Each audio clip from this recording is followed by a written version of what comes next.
তৃণমূলের পরিকল্পিত পরিকল্পনা এটা, তাছাড়া আর কিছু না। যার এগেনস্টের ভিত্তিতে কাজটা হয়েছে যে ঠিকাদারি সংস্থার লাইসেন্স পাইয়ে দেওয়ার নাম করে প্রায় 5 লক্ষ টাকা প্রতারণার অভিযোগে কুশমন্ডির বাসিন্দা সুব্রজ্যোতি বিশ্বাসকে গ্রেপ্তার করল কুশমন্ডি থানার পুলিশ। ঘটনাকে কেন্দ্র করে রাজনৈতিক মহলে শুরু হয়েছে জোর চর্চা। অভিযোগকারী প্রান্তিক সরকার, যিনি কুশমন্ডি পঞ্চায়েত সমিতির সদস্য, জানান যে 2019 সালে সুব্রজ্যোতি বিশ্বাস তার রাজনৈতিক প্রভাব খাটিয়ে একটি ঠিকাদারি সংস্থার লাইসেন্স পাইয়ে দেওয়ার প্রতিশ্রুতি দেন।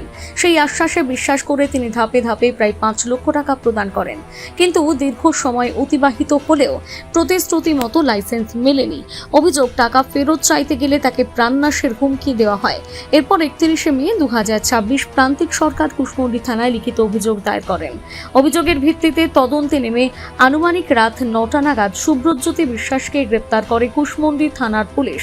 প্রান্তিক সরকারের আরও দাবি, সুব্রজ্যোতি বিশ্বাস একসময় তৎকালীন বালুরঘাট লোকসভা কেন্দ্রের সাংসদ অর্পিতা ঘোষের আত্মসহায়ক হিসেবে কাজ করতেন।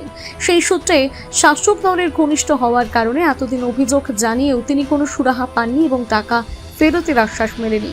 এই বিষয়ে অভিযোগকারী প্রান্তিক সরকার জানান যে সুব্রজ্যোতি বিশ্বাস, যার নামে অভিযোগ করেছি, সে মোটামুটি 2017 সাল থেকে 2020 সাল অবধি তাদের হাতে ক্ষমতা ছিল, তারা তৃণমূলে বড় পদ হোল্ড করত। সুব্রজ্যোতি বিশ্বাস সেই সময় যে রানিং এমপি ছিলেন, আমাদের অর্পিতা ঘোষ মহাশয়া, তার পিএ ছিলেন। সেই সুবাদে তার একটা রাজনৈতিক প্রভাব ছিল তৃণমূলের মধ্যে। তার দাদা সুনির্মলজ্যোতি বিশ্বাস, তিনিও তৃণমূলের একজন বড় নেতা ছিলেন কুশমন্ডি ব্লকে, সবাই জানে সেটা। সেই সময় থেকে তার রাজনৈতিক প্রভাব কাটিয়ে আমি যখন তৃণমূলে একটা সাধারণ কর্মী ছিলাম, সেই সময় আমাকে 18 সালের যে পঞ্চায়েতের টিকিট, সেই পঞ্চায়েতের টিকিট পাইয়ে দেবে, আমাকে বড় পদ দেবে, সেই সব প্রলোভন দেখিয়ে আমার কাছ থেকে ধাপে ধাপে বিভিন্নভাবে তারা টাকা চায়। এবং আমিও সেই সময়, যেহেতু আমি তৃণমূলের একজন সাধারণ সদস্য ছিলাম, তাদের কথায় প্রভাবিত হয়ে বা ভয় পেয়ে সেই সময় আমি তাদের টাকা দিই। কত টাকা দিয়েছিলেন? হ্যাঁ, কত টাকা দিয়েছিলেন? আমি মোটামুটি আমার কাছ থেকে 3-4 ধাপে, পরবর্তীতে আমি বলছি একবারে, পরবর্তীতে তার বৌদি যখন 19 সালে পঞ্চায়েত সমিতির সভাপতি ছিলেন, 18 সালে পঞ্চায়েত নির্বাচনের পর, সেই সময় আমাকে আবার বলেছিল যে সেই সময় আমাকে কোনো পদ দেয়নি। আমি সেই টাকা চাইতে গেলে তারা আমাকে আবার বলে যে এই সময় রয়েছে, আমাদের হাতে পঞ্চায়েত সমিতি রয়েছে, আমরা তোকে ঠিকাদারি লাইসেন্স করে দেবো, ঠিকাদারি কাজ পাইয়ে দেবো।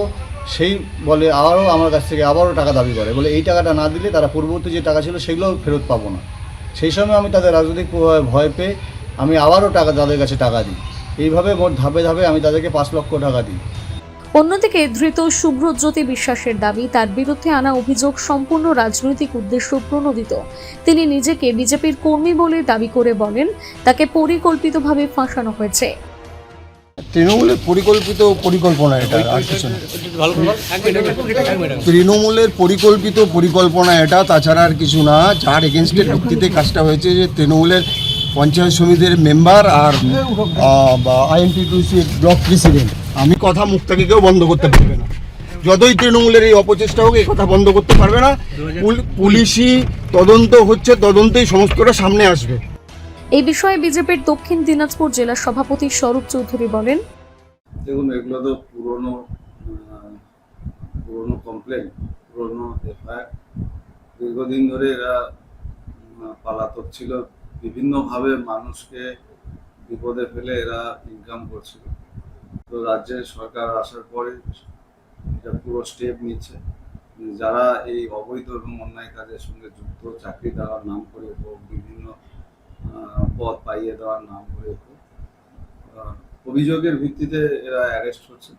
এবং আমার বক্তব্য, এদের চরম থেকে চরম সাজা হওয়া উচিত, যাতে আগামী সময়ে কেউ এইরকম অন্যায় করার সাহস না দেয়।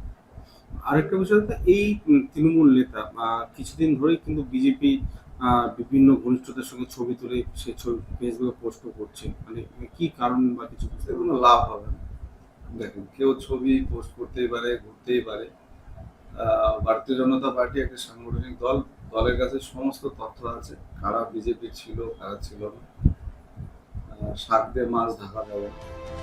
সোমবার ধৃতকে গঙ্গারামপুর মহকুমা আদালতে পেশ করা হয়। গোটা ঘটনার তদন্ত শুরু করেছে কুশমন্ডি থানার পুলিশ। কুশমন্ডি থেকে দিলদার আলীর প্রতিবেদন, নিউজ টুডে।